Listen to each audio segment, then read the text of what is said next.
से जुड़ने के लिए मोहम्मद निसार इस्लामिक 786 को सब्सक्राइब करें। अल्लाहुम्मा सल्ली अला सय्यिदिना शफीअना मौलाना मुहम्मदिन मादनिल जुद वल करम बारिक व सलीम सलातुम व सलामुन अलैका या रसूल अल्लाह या नबी अल्लाह सल्लल्लाहु ताला अलैहि वसल्लम। जो लोग हट के बैठे हैं, हो सके तो करीब आकर के बैठ जाएं, ताकि हाँ 2-4-10 लोग ही हों। और रात के इस पहर शख्सी प्रोग्राम में आप बैठे हैं, ये भी जवामर्दी है। आप यहाँ बैठे हुए, अल्लाह आपकी इस बैठने को कबूल फरमा ले। और आपने मुझसे बेशतर शायद हिंदुस्तान हजरत मौलाना अख्तर काशिफ साहब किबला से नातो मनक़बत के बेहतरीन शेर मुलाहिज़ा फरमाए। अल्लाह तबारक व तआला उसके पढ़ने को और आपके सुनने को कबूल फरमाए।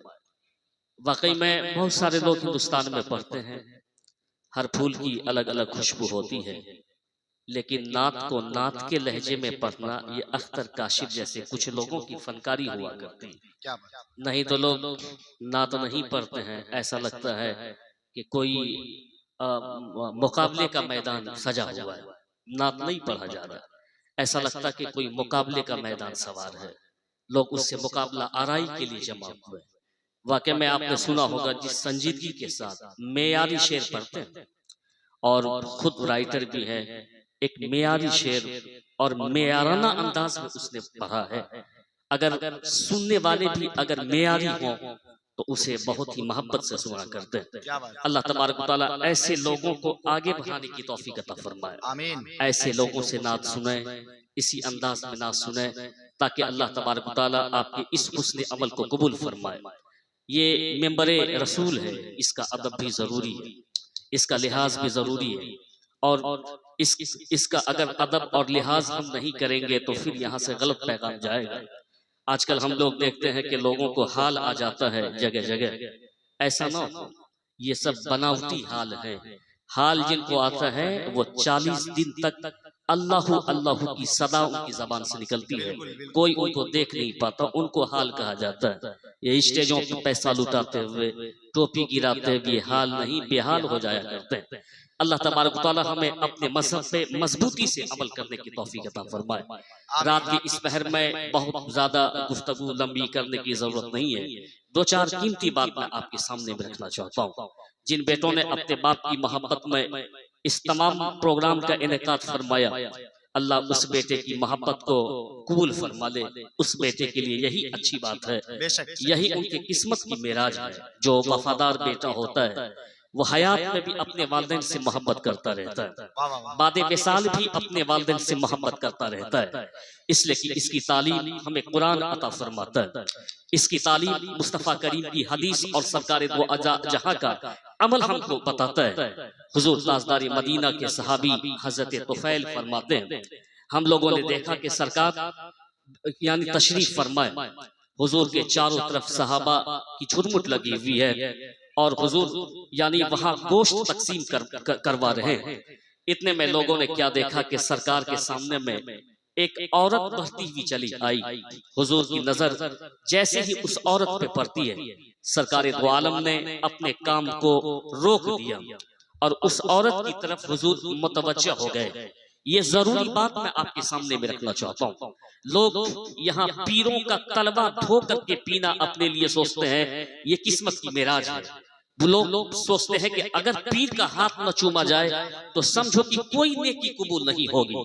ये लोगों की फिक्र बन गई है, अगर पीर साहब के कदम को 10 मर्तबा नहीं चूमा जाए तो ऐसा वो समझते हैं कि कोई नेकी कोई इबादत बारगाह इलाही में कबूल नहीं होगी जब तक कि पीरों का 10 मर्तबा पैर नहीं चूमा जाए। मैं इसलिए कहना चाहता हूँ, और आजकल के कुछ पीर लोग हैं भी ऐसे जो इन्हीं चीज की तालीम देते हैं। पीर कैसा हो, पीर फख्र अजहर जैसा हो, पीर कैसा हो, पीर यानी जानिशे मुफ्ती आजम जैसा हो, पीर कैसा हो, पीर सरकार ताजुशरिया जैसा हो। मैं अपनी शहादत आपके सामने में रखना चाहता हूँ। गुफ्तगू तो हो नहीं पाएगी ऐसे आलम में, लेकिन चंद बातें मैं रखना चाहता हूँ जो आपके दिल को छू जाए तो मेरा बोलना आपका बैठना वसूल हो जाएगा। रजा जामे मस्जिद में हम लोगों ने एक मरतबा सरकार ताजुशरिया के ये पीछे असर की नमाज अदा की और जब हुजूर ताजुश्शरिया रजा जामे मस्जिद से बाहर निकलने लगे, चारों तरफ से लोगों ने आपको घेर लिया और लोगों ने चाहा कि हुजूर ताजुश्शरिया के कदम को चूमें, उनके हाथों को चूमें और हुजूर से दुआ लें। जब सरकार ताजुश्शरिया ने देखा कि चारों तरफ से लोग आपको घेर लिए हैं और आपके हाथ पांव चूमना चाहते हैं, तो हुजूर ताजुश्शरिया का वो जुमला लोगों के लिए बेहद जरूरी है। आपने फरमाया था, ये सारे लोग क्या समझते हैं कि पीरों का हाथ चूम लेंगे और उनके कदम को चूम लेंगे तो जन्नत पहुंच जाएंगे। इन लोगों से पूछो कि ये लोग दिन में अपने माँ बाप के हाथ को कितने मर्तबा बोसा दिया करते हैं। ये सरकार ताजुश्शरिया का जुमला है। आपने रजा जामे मस्जिद में फरमाया था कि पहले बाप का तलवा चूमा करो तब मेरे पैर आकर के चूमना, पहले माँ का तलवा चूमा करो तब मेरा पैर आकर के चूमना।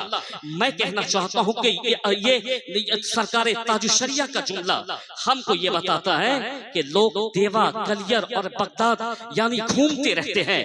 अगर वो ये चाहते हैं कि बगदाद के फैजान से मालामाल हो जाए, अगर वो ये चाहते हैं कि बगदाद यानी देवा के फैजान से मालामाल हो जाए। और मैं एक जुमला साफ तौर पे कहना चाहता हूँ, जितने लोग बैठे हुए हैं, हमारा पहला पीर न देवा में रहता है, हमारा पहला पीर न कलियर में रहता है, हमारा पहला पीर न यानी अब मैं कहता हूँ कि निजामुद्दीन में रहता है, हमारा पहला पीर न अजमेर मोहल्ला में रहता है, हमारा पहला पीर न बरेली में रहता है, हमारा पहला पीर न कलियर में रहता है, न बगदाद में रहता है, बल्कि मुस्तफा जाने रहमत की हदीस बताती है, हुजूर कहते हैं कि रज़ा उल्लाह फी रज़ाइल वालिदैन, यानी अल्लाह की रजा माँ बाप की रजा में है।